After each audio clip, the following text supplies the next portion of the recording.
안녕하세요. 초보택시입니다. 이번 영상의 주제는 우리 택시 기사님들이 미래의 매출 감소는 어느 정도 마음에 두고 있어야 된다라는 겁니다.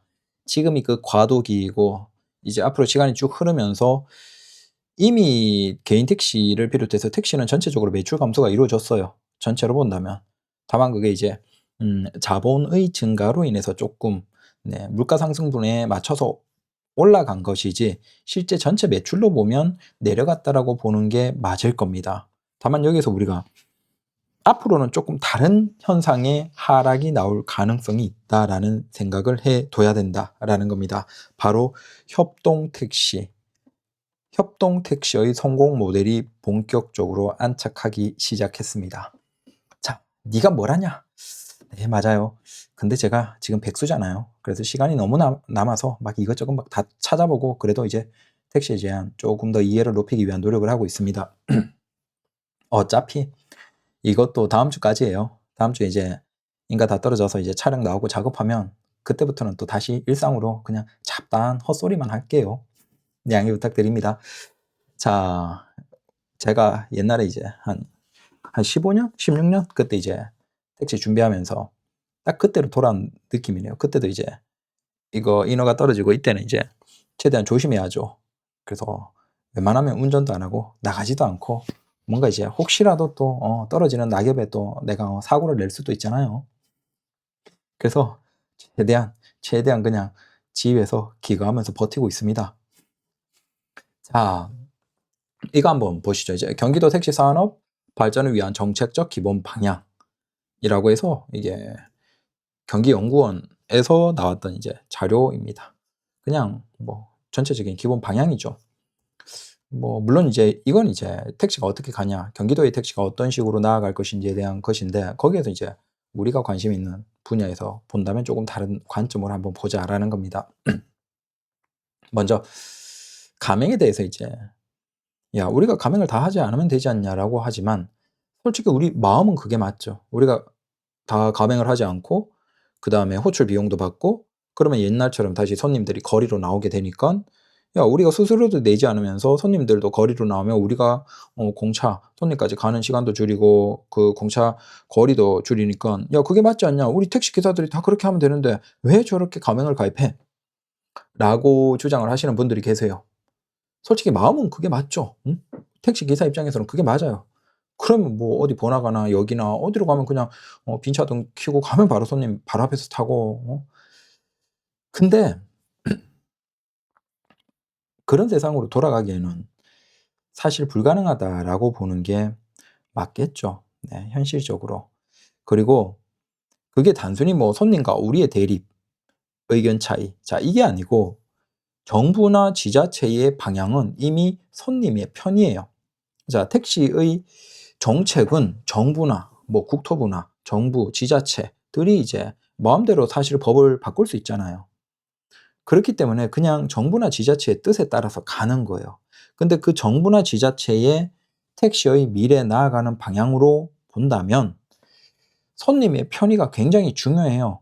물론 이제 택시 기사님들의 수입도 오르고 회사 택시 기사님의 여건도 좀 좋아지고 뭐 개인 택시들도 뭐 이런저런 많은 것들이 세부적인 것들이 있겠지만 굉장히 중요한 핵심이 뭐냐면 손님이에요. 손님의 편의를 최대한 향상되는 쪽으로 다만 그 향상에서 차별화된 서비스나 형태에 대해서는 손님이 비용을 지불하는 식으로 그래서 택시의 형태들이 좀 다양해지고 뭐 서울 같은 경우에는 더 많이 다양해지고 있죠. 택시의 형태가 다양해지고 적어도 기본적으로 서비스는 다 좋아지고 그리고 손님이 원하는 형태로 되면서 비용은 손님이 지불하지만 적어도 거기에서 손님의 편의가 좋아지는 쪽으로 택시는 나아가야 된다는 방향은 국토부, 정부, 뭐 지자체 할 것 없이 그냥 각 기관의 택시에 관련된 연구 뭐 내용이나 발전 방향이나 거기에 다 중간중간에 핵심으로 들어가 있습니다. 자, 그러면 아파트 지하 주차장으로 부르는 손님들이 다시 예전으로 아파트 단지 입구나 거리로 나와서 타는 쪽으로 정책이 갈까요? 손님들이 골목 안에 있을 때 그들이 이제 큰 골목 쪽으로, 큰 대로 쪽으로 나와서 타는 쪽으로 정책이 갈까요?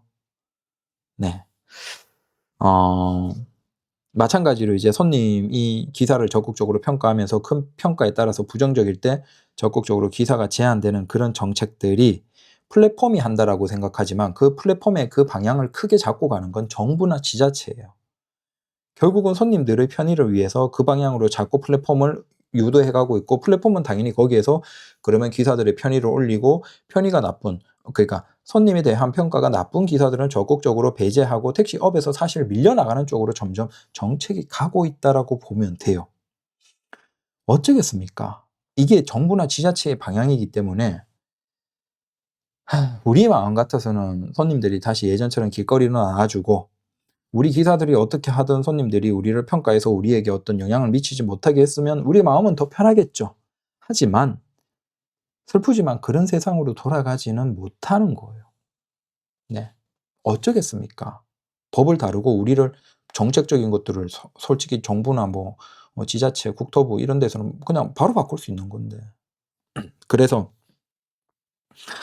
좀 마음이 불편할 거예요. 요즘에 흐름이 더 가맹으로 들어가고 그런 것들이 불편하겠지만 그 '큰 물줄기를 우리가 바꿀 방법은 없다.'라는 생각을 하시는 게 우리가 마음이 편할 거예요. 계속 우리가 이런 흐름에 대해서 불만을 가지고 그러면 우리만 스트레스 받아요. 네. 뭐 물론 이제 그래도 뭐 내가 그걸 반대하는 건 그건 자유죠. 하지만 저는 걱정이 혹시 그걸 계속 부정적으로 생각하고 화가 나면 스스로 스트레스를 받고 그 스트레스가 만병의 근원이라는 건 우리가 다 알잖아요. 그럴까 봐 걱정이 돼서 그래요. 네. 그렇습니다. 자 내용 중에 이제 정책권이 침체한 택시 산업이 경쟁력을 가지면서 지속적으로 발전해 나갈 수 있도록 경기도 택시의 서비스 분야별 다양한 교통 정책들이 필요함. 자, 택시 산업의 경쟁력이 높일 수 있도록 수익자 부담 원칙의 택시 요금 체계와 택시 서비스의 고급화 다양화 정책 추진을 제안함. 이라고 하는데 솔직히 얘기하면 고급화 다양화가 쉽지 않아요. 우리가 고급 택시 있고 고급 택시에서 뭐 일반 세단이 있고 대형이 있고 그다음 서비스도 다양한 형태가 있지만 저도 그걸 해 봤지만 결국 그 고급화나 다양화나 그런 것들은 수익자가 더 많은 비용을 부담하면서 그러니까 이용자가 더 많은 비용을 부담하면서 다른 서비스를 제공받는 그것은 솔직히 저도 그걸 해 봤지만 서울의 핵심 지역 강남, 서초, 뭐 시청, 종로, 한남, 여의도 이런 굉장히 소수의 지역에서만 아주 소수의 형태로만 가능해요. 그러면 냉정하게 보면 경기도 인천에서는 솔직히 그런 서비스가 자리를 잡기가 힘들어요. 그만큼 돈이 있는 사람들이 집중되어서 몰려 사는 지역이 적거든요. 분당 정도는 모르겠습니다. 근데 그렇다고 해도 거기에서 아마 고급 택시 이 형태가 아마 자리 잡기가 쉽지 않을 거예요. 그러니까 고급 택시의 대부분이 서울의 그 핵심 지역 제외하면 솔직히 거의 없잖아요. 지방이 이제 각 지자체에 고급 택시가 소수 있긴 한데 대부분이 그냥 예약을 통해서지 그 어떤 특정 지역을 중심으로 돌아가는 건 아니죠. 그만큼 수요가 있는 지역이 거의 없어요.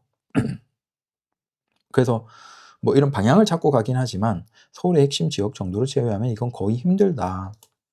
자, 택시 서비스 개선 방향. 택시 서비스의 다양화 고급화. 택시 이용자들의 택시 이용 목적별 서비스 특징을 고려하여 고급 택시 플랫폼 택시 유형 도입 등 택시 서비스의 다양화가 고급화가 필요하다. 택시 서비스의 다양화를 원하는 여러 계층 고객의 택시 서비스의 요구사항을 충족시킬 수 있도록 택시 서비스의 다양화가 필요하다.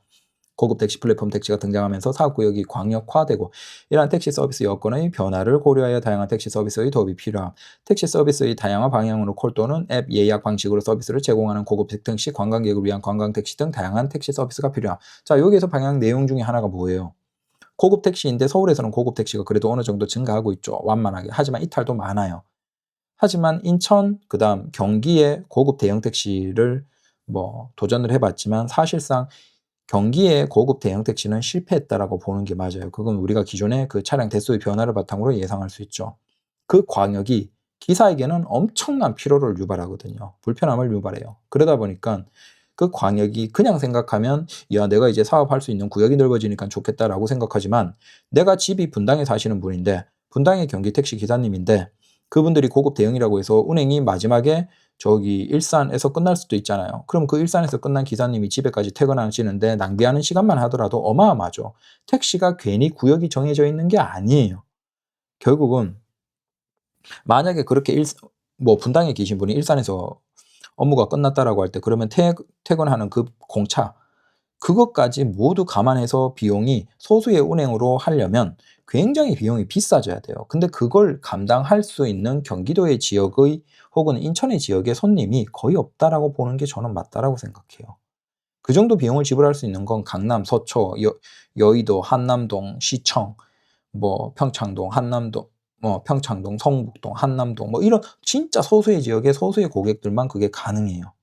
그래서 그 요금도 사실은 경기 지역에서는 아예 실패했다라고 보는 게 맞고, 인천은 그나마 인천공항이 있기 때문에 여기에서 얘기와는 조금 다르게 그나마 인천공항에 거기에서 수요가 있다 보니까 완만하게 증가하고 있지만 그것도 어느 시점이 되면 포화가 될 겁니다. 그래서 이 사업 모델에 대해서 뭐 좀 더 변화 발전을 얘기를 하긴 하지만 경기도에서 이 서비스가 안착하기에는 거의 힘들 것이다.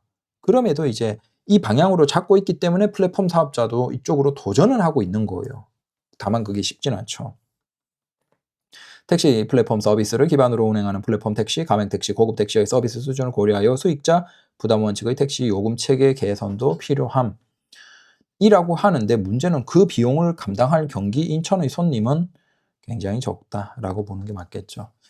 자, 택시 서비스. 자, 이건 보시면 이제 고객의 관점이죠. 택시 서비스 정책의 고객들이 원하는 목적지까지 개인 교통수단으로서 편하고 안전한 서비스를 제공하는 고품격의 택시 기능을 강화해야 함. 택시는 고급 교통수단으로서 이용자들이 원하는 목적까지 안전하고 편안하게 수송하는 고품격의 서비스를 제공해야 함. 택시는 쾌적하고 편안한 개인 교통수단의 기동성이 뛰어난 승객을 문전 앞 도어투도어까지 안전하고 편리한 서비스를 제공하는 교통수단입니다. 현재 택시는 이용객 수요가 많아 준 대중교통수단의 서비스 기능이 많은 편이나 향후 택시 정책은 고급 교통의 서비스를 제공하는 방향으로 수정이 필요함이라고 합니다. 택시가 대중교통수단과 차별화된 고품격의 서비스로 제공될 수 있도록 고급 교통수단의 기능을 강화해야 택시 산업의 경쟁력이 높아짐. 자, 다양한 택시 서비스를 고객 맞춤형으로 제공하고 친절하고 안전한 고급 교통수단의 역할이 커지면 택시에 대한 기능 및 고객에 대한 부정적인 이미지도 개선될 수 있다. 고급스러운 택시 서비스의 기능을 강화하기 위해서 수익자 부담 원칙으로 요금체계 차별화된 서비스에 따르는 수익성이 확보되어야 함. 서비스 만족도 향상 방안. 택시 이용자에 대한 택시 서비스 만족도 수준을 높이기 위해서는 택시 운수 종사자의 응대 태도 및 서비스 개선 노력이 필요함. 택시 운수 종사자들이 제공하는 서비스에 대한 이용자의 만족도가 매년 낮아지면서 택시 서비스가 하향 평준화되어 있고 개선을 위한 노력이 필요함. 택시 서비스 만족도 조사 결과 평균 점수가 2018년 77.03점에서 21년 75점으로 2.03점 이용자 만족도가 오히려 하락했다. 법인 택시 서비스에 대한 이용자 만족도가 오히려 개인 택시 운수 종사자의 제공한 서비스보다 다소 높은 점수를 나타내고 있다. 그래서 여기 보시면 2021년 기준으로 전체가 75점, 법인이 76.34, 개인이 74.44입니다. 안타깝지만 개인이 오히려 가까운 시점에 만족도에서 더 내려갔다라는 거죠. 택시 승객에 대한 서비스 수준과 이용자 만족을 높이기 위해서 현장 중심의 운수 종사자 친절도 교육이 필요함. 택시 서비스 만족도 결정에 영향력이 큰 항목인 택시 운수 종사자 친절한 서비스를 향상하기 위해서는 고객 응대 태도에 대한 교육이 필요함. 그래서 택시 승객이 승차 또는 하차 시 운수 종사자들이 친절하게 인사할 수 있도록 고객에 대한 응대 태도 중심으로 운수 종사자 친절도 교육이 필요함. 택시 승객이 많이 몰리는 전철역, 버스터미널, 환승 지점의 택시 승강장에서 고객을 친절하게 응대하는 교육이 운수 종사자 교육 효과를 높일 수 있음. 직접 이제 적극적으로 찾아가서 교육을 좀 해라. 그 다음 여기에서는 이제 교통권 중심의 사업구역 광역화. 근데 이것도 사실은 고급 대형에서 이제 경기도에 도전을 했지만 사실상 실패한 거예요. 기사는 사람이에요. 사람이기 때문에 이 광역화가 오히려 굉장히 힘듭니다. 그래서 이게 연구원 입장에서는 이런 연구들을 하지만 사실 힘들다. 다만 이제 이건 있죠. 그 지역 있죠. 그 지역에서 주변 지역과 굉장히 그 시민들의 뭐랄까 왕래 교류가 많다. 특정 지역에서 굉장히 이동이 많은 지역은 하나로 묶으면서 통합으로 운영되면 그건 긍정적인 시너지 효과가 있다라는 겁니다. 근데 그게 너무 커져버리면 광역으로 커져버리면 기사들이 힘들어진다. 그래서 여기 보시면 뭐 주변 지역과 이렇게 좀 조정해서 통합으로 운영할 수 있지 않냐라고 그림은 나오는데 이게 문제가 있죠. 이렇게 되면 이제 이게 지역에 따라서 택시의 가격이 다르고 그 다음에 거래되는 대수가 다른데 수익은 그 두 지역에서 공통적으로 막 주변 지역에서 하게 될 때 어느 지역으로 오히려 기사들이 쏠리고 어떤 지역은 택시 번호판 가격이 내려가는 이런 현상이 있겠죠. 그래서 이것도 사실 이론적으로는 이런데 참 쉽지 않다. 그다음에 택시 산업 경쟁력 향상 방안, 택시 요금 체계 개선. 그래서 적정한 수익이 나와줘야 된다라는 겁니다. 자, 그리고 이제 운수 종사자의 정도에서 여기 한번 보시면 이제 앞에 얘기는 정리를 하면 그거죠. 우리가 뭐 가맹이 좀 불편하죠. 플랫폼이 확장되는 게 불편하죠. 그러면 그 이전으로 돌아갈 수 있냐? 플랫폼이 없고 다시 손님들이 거리로 나오고 집의 주차장에서는 택시를 절대 불러서 탈 수 없고 그 시대로 갈 수 있나? 그걸 우리가 법을 다루고 우리가 뭘 어떻게 한다. 우리가 정책을 다 짤 수 있고 우리가 할 수 있다라면 뭐 그게 가능할 수도 있겠죠. 플랫폼 너희들 금지해. 내일부터 운영하지 마라고 하고 우리도 법을 개정해서 손님들이 집에서 호출하면 호출비 25,000원씩 내게 하면 그게 가능하겠죠. 하지만 현실적으로 그런 세상은 이제 오지 않는다라고 보는 게 좋죠. 오히려 지자체나 정부나 택시의 발전 모델은 더더욱 고급화 혹은 다양화를 시켜서 손님들이 만족도가 올라오는 택시로 유도를 하고 있어요. 네. 그래서 택시는 뭐 전철이나 버스의 대중교통 성격으로 네, 에서보다 조금 차별화되는 고급의 형태로 더 진행되도록 원하고 있죠. 당연히 거기에서 서비스가 올라가야 돼요. 당연히 그 서비스를 올리는 게 지금 기존에는 우리가 보수 교육이 있지만 보수 교육은 효과가 낮고 결국 이걸 네, 플랫폼에 기사들이 들어가고 난 다음에 플랫폼에서 그 평가 점수가 낮을 때 적극적인 제안을 했을 때가 가장 효과가 좋은 거예요. 그러다 보니까 플랫폼이 그런 노력을 하는 거죠. 평가 점수가 높은 사람들이 택시를 네, 택시 호출에 더 적극적으로 받을 수 있도록 정책을 짜는 거죠.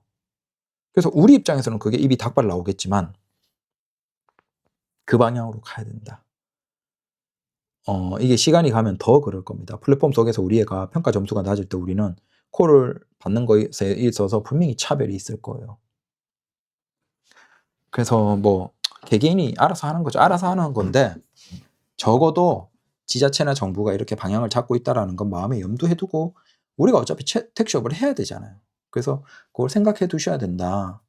굳이 삶에서 계속 스트레스를 받지 말고 정부가 법을 만들고 운영하는 애들이 이렇게 방향을 잡고 가는데 우리가 여기 저항해 봤자 다른 생각을 가져봤자 우리만 그렇게 되니까 그냥 수긍하고 적어도 플랫폼 속에서 내가 평가를 잘 받는 노력을 하고 첫 번째. 두 번째는 여기서 좀 더 내가 적극적으로 콜을 많이 받고 그렇겠다. 그러면 가맹으로 들어가서 거기에서 평가를 더 잘 받고 콜을 더 많이 수행을 하면서 돈을 더 많이 버는 쪽으로 가는 게 정부가 당나귀를 끌고 가고 있는 방향이다라고 생각을 합시다.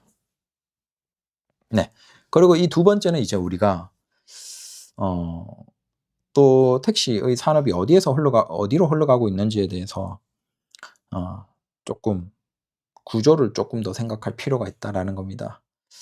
뒤에 이게 정리를 해 놨는데 이게 지금 앞에 숫자 이게 뭐냐면 자 경기도의 택시 운수 종사자의 현황인데 쭉 보시면 오른쪽 끝에 법인 면허 한 대당 운전자 수가 있죠. 근데 여기에서 차이가 꽤 많아요. 어떤 것들은 뭐 1.3, 용인은 1.3 그러니까 택시 한 대당 운전자가 1.3 이기 때문에 굉장히 넘친다는 거죠. 쭉 가면 1.6도 있고 1.6이 화성 그러니까 화성이나 그쪽이 돈을 많이 버는 거죠. 쭉 가면 파주 2.0 근데 반대로 0.6, 0.6, 0.8 이런 데도 있습니다. 이 차이가 뭐겠습니까? 자, 택시가 남아 도는 회사 택시인데 택시가 남아 도는 곳들이 있는 반면에 지금 반대로 회사 택시인데 자리가 없는 곳들이 있어요. 이게 경기도에서 천차만별이에요. 전혀 다릅니다. 이 현상이 일어나는 이유는 그 지역의 대규모 대단지 아파트, 신축 아파트 성격들이 많이 나오냐 안 나오냐 그 차이가 있을 거예요. 거기에서 기존의 면허는 이제 감차로 묶어 놨는데 적어도 줄이지는 않더라도 적극적으로 늘리지는 않는 상태에서 번호는 묶어 놨는데 대규모 아파트 단지가 들어서면서 인구 유입이 증가하고 그로 인해서 택시 수요가 증가해 버린 거예요. 그러다 보니까 개인도 돈 벌고 회사 택시도 돈 벌어 버리는 상황. 그로 인해서 개인 택시 가격은 많이 올라 버리고 개인 택시 가격이 너무 비싸지니까 회사 택시에도 기사들이 고인물부터 시작해서 계속 누적되어서 가 버리니까 저기 보시면 어떤 데는 저기 파주시 같은 경우에는 법인 면허 한 대당 운전자 수가 2예요. 엄청나게 지금 아마 저런 지역은 고양, 파주, 뭐 김포 이런 데는 아마 제가 그냥 단순 수치로 추측을 하면 회사 택시에 자리가 없을 거예요. 대부분. 반대로 이제 다른 지역들이 있죠. 범위가 넓고 근데 신축 아파트의 공급이 덜한 곳들은 오히려 경기도권이지만 네, 아마 회사 택시에서 굉장히 노는 차들이 많이 증가한 곳들이 있을 겁니다. 자, 마찬가지로 여기 이제 시군구별로 보면 택시 한 대당 상주 인구수가 쭉 있습니다. 혹시 경기도 쪽에서 이제 택시를 하겠다라고 생각하시는 분들은 이런 것들도 참고하고 미래를 예상해 보면 되겠죠. 그러면 그 주요 내가 생각하는 주요 지역에서 미래 이제 아파트 공급이 어떻고 계획이 어떻고 그다음 주민의 시민의 증가의 흐름이 어떤지를 보면서 그러면 적어도 내가 미래에서 여기에서 자리 잡았을 때 미래가 어떨지를 그림을 그릴 수 있겠죠. 결국 우리는 평균에 수렴하기 때문에 내 노력으로 이제 조금 더 하고 덜 하고 이건 가능하겠지만 결국은 평균에 수렴할 때 그 평균이라는 게 결국 그 지역의 주민이 증가하고 아파트 단지가 증가하고 자 이런 것들이겠죠. 자 그래서 그런 것들. 근데 의외로 저기 보시면 상주 인구 대비 한 대, 택시 한 대당 인구수가 굉장히 차이가 커요. 우리는 별 생각이 없지만 대표적으로 아주 큰 곳들을 보면 저기 광주 택시 한 대당 843명, 그다음에 김포 808, 그다음 하남 888, 그다음 저기 위에 쭉 오면 뭐 화성 777 이렇죠. 역시나 우리가 아는 익히 아는 그런 곳들이 돈이 된다라는 겁니다. 그래서 순위를 쭉 보시면 뭐 1위가 하남, 2위가 광주, 그다음 김포, 그다음 파주도 있고, 그다음 화성, 남양주 뭐 이런 식으로 쭉 이런 지역들은 택시 숫자 대비 주민 수가 굉장히 많고 그다음 대단지 아파트가 많은 것이다라고 볼 수 있겠죠. 반대로 이제 낮은 곳들은 굉장히 낮은 곳들이 많아요. 자, 근데 여기에서 우리가 전체적으로 경기도의 택시 이용자 수는 감소하고 있습니다. 이게 10년, 20년 해도 중장기로 계속 감소하고 있습니다. 이건 전국이 마찬가지예요. 택시의 이용자 수는 감소하고 있습니다. 그래서 보시면 2000년대 초반만 하더라도 택시 한 대당 수송객이 연간 기준으로 29,672명입니다.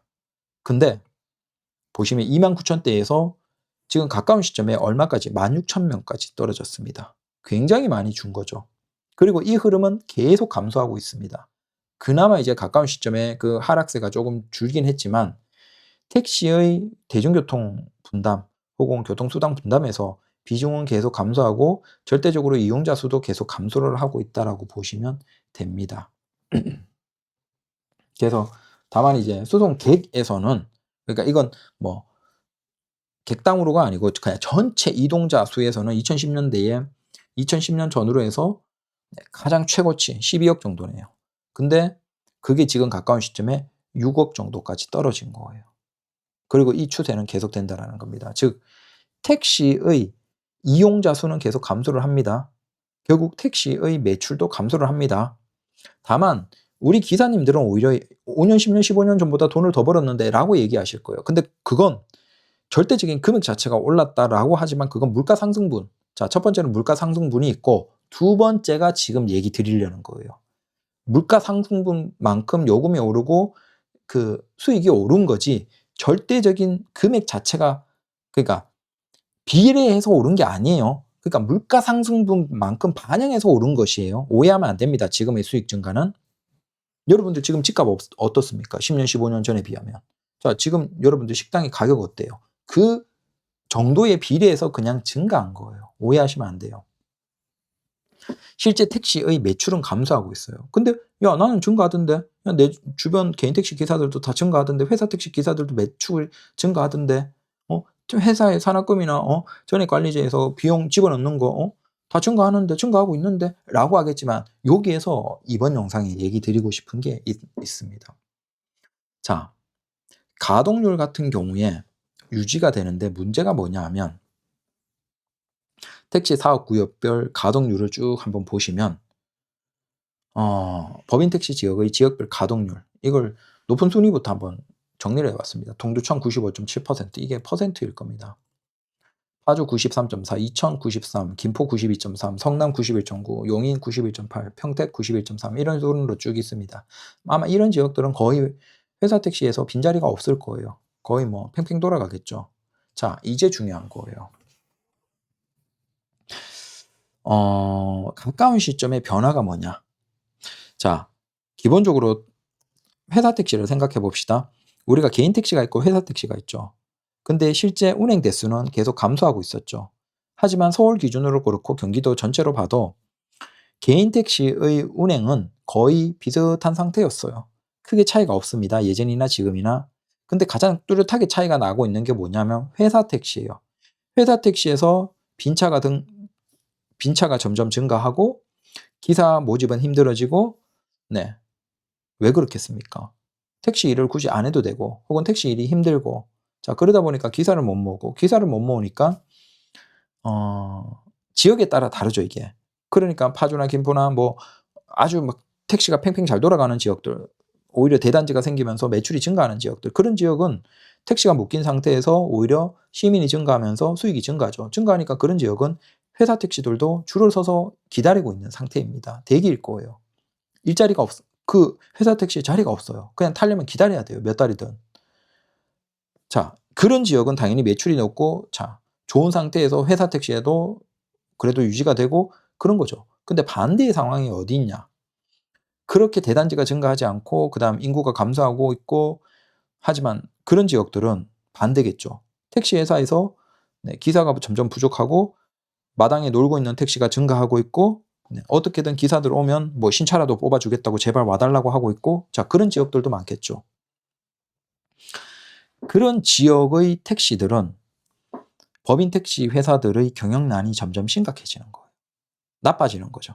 자 그러면 매물의 가격이 내려가겠죠. 내려가는 그 상황에서 요게 지금 최근에 3년, 4년, 5년, 6년 정도 사이의 변화라고 보시면 돼요. 택시 이용자는 전체적으로 감소하면서 우리 개인 택시는 그걸 못 느꼈어요. 왜? 우리는 영향이 없잖아요. 어차피 나가서 버는데 버는 차이가 있을 뿐이지 우리는 영향이 없어요. 그냥 매출도 계속 증가하면서 유지가 되는 것이라고 생각했죠.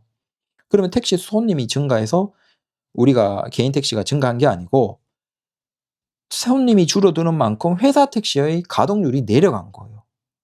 회사 택시가. 그러면서 공차가 증가했죠. 이게 최근에 5년, 10년 사이에서의 택시의 가장 핵심이에요. 변화예요. 자, 그 상황에서 가동률이 낮아지니까 그런 회사 택시들이 재정난을 견디지 못하고 매물로 나오기 시작해요. 그 매물을 플랫폼 회사들이 인수하기도 했죠. 근데 그 매물이 계속 나오면서 그 싼 매물들을 누가 또 가져갔냐? 바로 협동 택시, 협동조합이 본격적으로 나오기 시작한 게 최근에 3-4년이에요. 사실 협동 택시가 본격적으로 시작한 게 얼마 안 됐죠. 그게 누구죠? 국회의원 출신의 그 김계동 씨인가?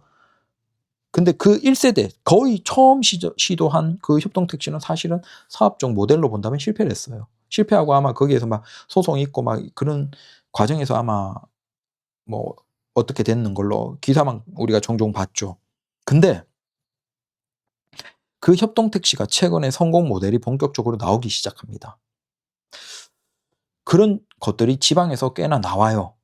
그래서 오히려 그 협동 택시 모델들이 들어가면 회사 택시 대비 그 협동 택시에 조합원으로 있는 사람들은 수익이 거의 2배고, 그다음 그런 협동 택시 중에서 지금 재정이 굉장히 건전해지고 있는 것들은 물론 이제 그 건전한 매출을 바탕으로 대출을 해서 인수를 했겠지만 주변에 다른 회사 택시까지 인수를 하면서 협동 택시의 규모가 커지는 곳들이 지금 점점 나오고 있습니다.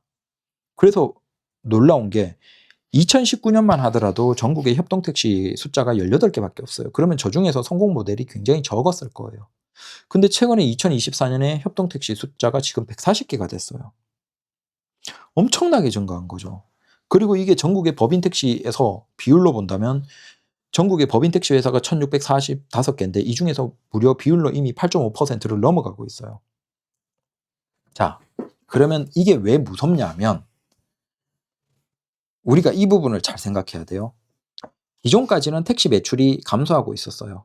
근데 그 감소에서 개인들은 그 감소를 느끼지 못했죠. 우리야 그냥 뭐 돈이 되든 안 되든 상관없이 나가서 돈을 벌면 되니까. 그런데 법인 회사는 유지가 돼야 돼요. 그런데 법인은 기존까지 산학금을 버티지 못하던 기사들이 떠나가고 회사에서 기사를 모집하기 힘들면서 그 공차가, 그러니까 가동률이 낮아지면 결국 거기에서 경영난이 오죠. 일정 이상 벌어내야 되는데 가동률을 올려야 되는데 못 올리면 경영난이 오고, 그런 매물들이 시장에 나왔어요. 혹은 가동률이 낮아진 상태로 어떻게든 회사 택시들이 버텼죠. 그러다 보니까 우리가 감차 사업이 있긴 하지만 감차 사업은 실제 최근에는 멈췄어요. 멈췄음에도 불구하고 회사 택시에서 가동률이 낮아지면서 자연스러운 감차 현상이 나왔던 거예요. 바로 이 법인 택시의 감차, 자연스러운 감차 현상, 가동률 낮아진 것으로 인한 감차 현상으로 우리는 개인 택시들은 꿀을 빨았던 거예요. 그래서 매출이 계속 증가하고 "야 괜찮던데 성실히 하니까 돈을 벌던데."라는 얘기가 나온 거예요. 그 이유가 실제 택시 매출은 감소한 거예요. 이용자도 감소하고 매출도 감소한 거예요. 다만 회사 택시들이 그거보다 더 많이 차들이 휴차를 해 버리면서 우리가 그 감소분을 못 느낀 거예요. 근데 최근에 1-2년 사이에 반전된 게 뭐냐면 그렇게 경영난에 빠진 법인 택시들이 적극적으로 협동 택시로 전환이 이루어져요. 그 회사 택시 기사님들이 뜸 맞춰서 모아서 협동 택시로 전환하는 과정에서 기존에는 성공 모델이 거의 없었어요. 근데 최근에는 성공 모델 나오고 그리고 투명하게 경영하고 어떤 식으로 관리를 하고 하는 것에 대해서 이제 기사님들 그 조직들이 점점 깨닫기 시작한 거예요. 그 모델이 나오면서 비슷한 모델로 이제 각 지역에서 지금 전국으로 협동 택시가 대대적으로 증가하고 있어요. 근데 그 협동 택시 지금 폭발적으로 증가하고 있는 그 상황에서 협동 택시의 차량 대비 기사가 비율이 어느 정도냐면 1:1, 대부분 1:1을 넘어요. 그리고 거기에서 좀 넘는 곳들이 1:13까지 넘어가고 있습니다. 자, 기존의 회사 택시에서 이제 빡빡하게 그냥 단순히 1 차제에서 결국은 협동 택시 입장에서는 기본적으로 1 차제를 하는 게 맞겠죠. 돈을 내고 들어오고 그걸 자유롭게 개인 택시처럼 굴리는 그렇게 해야지만 제시해야지만 기사를 모을 수 있기 때문에 그 모델이 맞긴 맞아요. 근데 거기에서도 이제 점점 기사님 대비 협동 택시 조합원 대비 차량 대수로 본다면 지금 1:13을 넘어가는 곳들이 점점 나오고 있어요. 그 얘기는 단순히 1:1이 아니고 이제 과거의 회사 택시처럼 이제 2 교대 형태로 점점 돌리는 곳들이 더 증가하고 있다는 거예요. 즉 사실상 가동률이 낮아지면서 그걸로 개인 택시들이 매출에 꿀을 빨았는데 거기에서 회사 택시들이 다시 반전을 하면서 가동률이 급격히 올라가고 있어요. 자, 이게 결국은 지금 택시 시장에서 나오고 있는 현상이에요. 매출 감소에 이제 이런 현상들이 그냥 단순히 우리는 경제가 나빠서 뭐 그런 것도 있지만 큰 흐름으로 본다면 우리가 택시 시장 내에서도 개인 택시는 꿀을 빨았는데 회사 택시들이 어려웠던 상황에서 반전의 상황이 나오고 있다라고 보시면 돼요. 그리고 여기에서 그 협동 택시로 들어가는 기사님들은 꽤나 성실하고 악착같이 일을 하시는 분들이죠. 그 얘기는 매달 열심히 찍는다는 거예요. 저런 협동 택시의 성공 모델이 지금 계속 퍼지고 있으면 있을수록 어떻게 되겠어요? 가동률이 낮은 지역에 회사 택시들이 계속 협동 택시로 전환이 계속 확장이 될 거예요. 즉 놀던 회사 택시들이 점점 가동률이 올라가겠죠. 그러면 그 가동률이 낮은 지역이다 이꼴 뭐다? 개인 택시 기사님도 매출이 낮은 지역이에요. 근데 그 지역에서 협동 택시로 전환할 수 있죠. 자, 우리가 생각해 보면 파주나 김포나 이런 지역에서 회사 택시들이 협동 택시 할 수 있습니까? 못 하죠. 왜? 그런 데는 지금 회사 택시 기사님 자체 일자리가 없어요. 회사 택시 이미 기존에 있는 곳들이 너무 잘 돌아가서 오히려 일자리가 없어요. 하고 싶어도 회사 택시를 못 해요, 지금. 그런 곳에 회사 택시의 매물이 얼마나 가격이 비싸겠습니까? 매물도 없고. 당연히 그런 데는 협동 택시가 안 나와요. 근데 문제는 매출이 나쁜 지역에 법인 택시의 가격이 낮아지면서 그게 협동 택시로의 가능성을 보여주고 있는 거예요. 그 임계선이 있을 거예요. 아마 그 어느 정도까지 가격이 내려왔을 때 그걸 기사들이 돈을 모아서 협동 택시화 하면 시도를 하면 성공하는지 실패하는지의 그 어떤 임계선이 있겠죠. 그 지역에 그 정도에 딱 들어가면 이제 그들이 본격적으로 협동 택시로 전환돼서 나와 버리는 거예요. 나오는 그 순간에 어떻게 되겠어요? 그 지역은 원래 매출이 낮았던 지역이에요. 그런데 회사 택시가 어려워지면서 가동률이 낮아지면서 그나마 개인 택시 기사님들은 버텼는데 그 지역에서 오히려 다시 택시의 가동되는 숫자가 증가하는 거죠. 그로 인해서 그런 지역은 꾸준하게 매출이 감소해 버릴 가능성이 있다라는 거예요. 그래서 회사 택시 기사님들 입장에서 협동 택시는 사실은 방향으로 본다면 맞긴 맞아요. 중간에 최소화시키고 그 사업 모델만 갖춰 놓고 그다음 경영을 투명하게 하는 형태를 통해서 기사님들이 스스로 사장님이면서 일을 뛰는, 자, 이 모델이 결국은 회사 택시의 미래 방향이라고 보는 게 맞긴 맞아요. 근데 문제는 이렇게 하면 회사 택시의 가동률이 올라가죠. 택시의 손님은 감소하고 있었는데, 택시의 매출은 감소하고 있었는데 택시가 감차 사업은 커녕 오히려 증차가 돼 버린 상황이 지금 계속 진행이 되고 있다라는 거예요. 그래서 이 얘기를 드리는 이유는 택시를 하려는 기사님들이, 그냥 우리 개인 택시 기사님들이 제 영상을 많이 보시니까 그분들에게 조언을 드리고 싶은 게 그거예요. "내가 그 지역에 자리를 잡아야 된다."라면 어쩔 수가 없어요. 그러면 고민을 하지 마십시오. 그냥 그 지역에 그냥 자리 잡고 그냥 빨리 이제 개인 택시를 매수해서 그냥 가면 돼요. 아니면 서울 같은 곳들은 크게 고민할 필요가 없습니다. 어차피 이런 것들과는 뭐 신경 쓸 필요 없고 그냥 서울 같은 데는 그냥 생각 없이 사면 돼요. 근데 뭐 인천도 솔직히 얘기하면 저도 많이 고민을 했지만 아파트 많이 증가하고 그래도 인구가 증가하고 있기 때문에 크게 고민할 필요가 없어요. 근데 경기도는 지역이 자잘하게 쪼개져 있고 지역이 많잖아요. 근데 그 지역에서 당장 번호판 가격이 낮다라고 해서 그걸 만약에 5 년이 지나도, 그러니까 팔 수 있는 기한 5 년이 지나도 60 세가 안 되시는 분들이 만약에 당장 번호판 가격이 낮다라고 해서, 보통 이제 주변 지역 2개 경계에 있다라고 하면 뭐 2 지역 혹은 3 지역에서 고민을 하잖아요. 근데 그때 싼 지역을 당장 번호판 가격이 싸다라고 하면 이게 잘못하면 굉장히 고생할 수가 있다는 겁니다. 오히려 번호판 싸다 이꼴 매출이 낮다. 그 당장 매출이 낮다는 의미인데 문제는 뭐다? 그걸 당장 번호판 가격이 낮다라고 해서 그 지역을 선택을 하면 그 매출이 낮다 의미 이꼴 뭐다?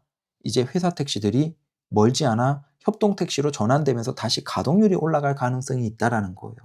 반대로 번호판 가격이 높은 지역은 회사 택시들도 잘 돌아가고 당연히 회사 택시의 매물 가격은 어마어마하게 비싸기 때문에 그들은 협동 택시로 기사님들이 부담해서 조합원으로 감당할 수가 있는, 아니에요. 즉 협동 택시로 될 가능성도 없고 이미 잘 돌아간다 이꼴 뭐다? 시민이 훨씬 많다는 거죠.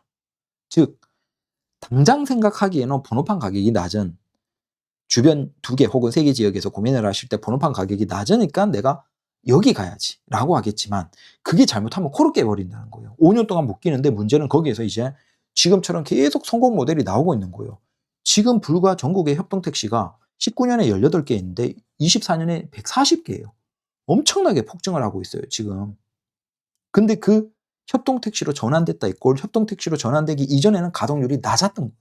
근데 그게 협동 택시로 되면서 가동률이 올라가고, 그러면 그 지역은 매출이 낮은 지역이었는데 택시가 증차하는 현상이 나오면서 매출은 중장기로 더 내려가겠죠. 즉 당장 개인 택시 번호판을 싸게 샀지만 문제는 매출도 그만큼 낮을 가능성이 있고, 첫 번째는. 두 번째는 그런 지역에서 꾸준하게 매출이 감소했을 때 결국은 법인 택시 회사들이 어려워지면서 그 법인 택시가 사실은 개인 택시의 예비 수요자라는 거예요, 법인 택시 기사님이. 우리가 한 15년 전만 하더라도 그냥 법인 택시 기사님은 3년 지나고 무조건 개인 택시 하는 게 그냥 정석이었어요. 근데 지금 가까운 시점에 그 회사 택시 기사님들이 개인 택시를 너무 당연하게 하지 않고 협동 택시로도 충분히 성공 모델이 있기 때문에 그 성공 모델인 곳에서 정착해 버리는 분들이 당연히 급증하고 있겠죠. 그들은 예비로 들어와야 되는데. 그럼 보십시오. 뭐 이를테면 잘 돌아가는, 빡세게 돌아가는 김포나 고양 같은 곳들은 결국은 회사 택시 기사님들이 거기에서 계속 해 봤자 부담은 계속 증가하고, 근데 협동 택시 같은 모델은 그 지역에서는 나오지 않을 거예요. 그 솔직히 있는지 없는지는 제가 안 찾아봤지만 지금 숫자상 통계상으로 본다면 아마 거의 없을 거예요. 제가 찾아보고 틀렸으면 정정을 해 드릴게요. 근데 굳이 그렇게 매출이 좋은데 회사를 싸게 팔 필요가 없죠. 싸게 팔지 않으면 조합원이 부담을 할 수가 없거든요. 그러니까 그런 것들은 법인 택시 기사님들이 아무리 버텨도 싸게 개인 택시와 회사 택시의 중간 절충이라고 볼 수 있는 협동 택시를 할 기회가 없어요. 근데 당연히 그분들은 당연히 결국 자격만 되면 개인 택시를 하려고 하시겠죠. 돈을 모으거나 경력이 되거나 하면 개인 택시를 하시는 거예요. 근데 매출이 나쁜 지역들은 결국은 협동 택시 가능성이 있는 거예요. 가능성으로 그런 곳들이 계속 나올수록 매출은 내려가죠. 매출이 내려갈수록 남은 회사 택시도 더더욱 가동률이 내려가죠. 그 가동률이 내려가는 그런 것들은 더더욱 경영난에 빠지고 그런 것들은 더더욱 협동택시로 전환되면서 가동률이 다시 밀어 올려지는 이 악순환의 고리가 계속된다는 거예요. 그런 곳에 대대적으로 아파트 단지가 증가하면서 하지 않는 이상 악순환의 고리로 계속 들어가는 거예요. 그래서 저 수치랑 이걸 쭉 보면서 사실은 이런 것들은 지방에서는 답이 없어요. 그냥 뭐 대구 같은 데는 아마 협동택시로 도전하는 곳들이 굉장히 많을 거예요. 그리고 이제 안착하는 곳들도 많을 것이고 그러면 그것도 결국은 인구도 감소하는 데다가 협동택시 성공 모델이 나올수록 개인택시 기사 입장에서는 악순환의 고리로 계속 빠지는 거예요. 그런 건 지방에서는 근데 지방 대도시는 뭐 어차피 고민할 필요가 없으니까 그건 뭐 알아서 하시는 거고 근데 경기도 같은 경우는 이제 개인 택시를 할 때 기사님들이 많이 고민을 하시거든요. 지역들이 잘게 쪼개져 있는데 그 옆 동네가 사실상 같은 생활권인 지역들이 꽤나 많아요. 그러다 보니까 그 고민에서 단순히 그냥 짧게 생각하면 그래도 가격이 싼 곳을 라고 하겠지만 잘 고민하셔야 된다라는 그 부분을 얘기를 드리고 싶은 거예요. 아마 이게 이제 기사님들 예비 개인 택시 기사님들 경기도권에서 오히려 머리에 좀 혼란만 주는 것이긴 한데 그냥 저도 이제 백수라서 놀면서 이런 걸 찾아보면서 이제 생각을 한 거예요. '아 경기도 기사님들이 고민이 많겠다. 잘 되는 곳을 가는 게 맞는데 문제는 그러면 가격이 지금 너무 비싸고 그렇다고 이제 가격이 싼 지역으로 가면 협동택시 계속 증가하면서 악순환에 계속 빠지고 매출은 생각만큼 안 오르고' 그래서 참 '경기도는 고민이 많겠다.' 그래서 그냥 자기 지역을 생각하면 그냥 아무런 고민 없이 해 버리시는 게 차라리 편할 수가 있습니다. 하지만 연고 없이 경기도권에서도 옮겨갈 수 있다라고 하면 신중하게 잘 고민을 하시는 게 좋지 않을까. 그리고 제가 생각한다면 쪼끔 무리하더라도 그래도 음 네 상대적으로 협동택시가 적고 아파트 대단지가 많고 번호판 가격이 높은 곳이 더 유리하지 않을까 중장기로 생각하면. 네 라고 생각을 해 봅니다. 그래서 좀 길게 지루하게 했습니다. 다음부터는 좀 짧게 네 영상 찍도록 하겠습니다. 죄송합니다. 감사합니다.